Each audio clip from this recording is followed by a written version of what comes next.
Yine mini. Onlar düz. Aşağısı. Yok olmadı. Gözün aydın.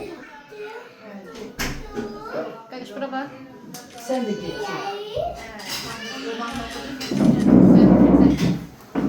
Gel sadece. Korkmuyorum. Bir seneyle. Ya şeyde sevgili çekmek. Çek. Ya bak şuna. Sen ne diyeyim şimdi? Orada kokusu var. Ne diyeyim? Yaşa gideriz ya indi. Balkonda. Burada. Bizim aklımızda.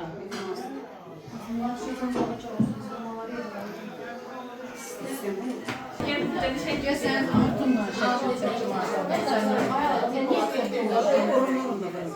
oradan bir tabaklar. Toplu hadi bayrakhanı hadi.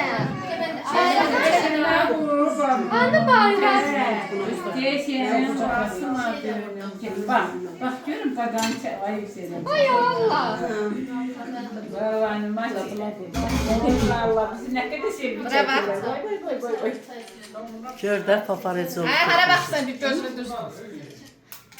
Ay senin dostun. Gel bizi aşağı gel Şimdi bizi. sen çok rahat değil. Keşke falan. Gel hamınız durun ben çekeyim sizi.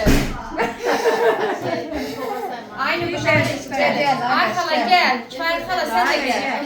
Arkala gel. Buraya çek. Dur. Bu koftanı da kaptırdı. Ben sözümüz sözdü değil mi?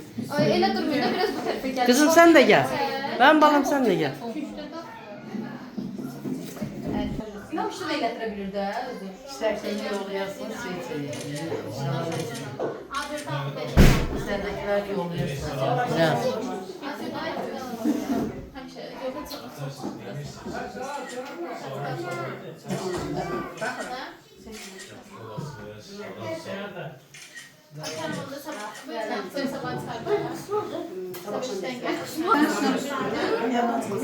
Ey kişi.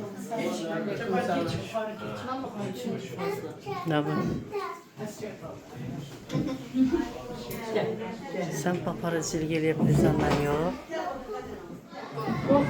Ben kino çekeyim. Arkala mesela.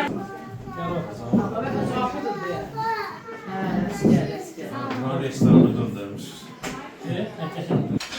Oturdum. Bir bana bak. El ile. Adem. Adem.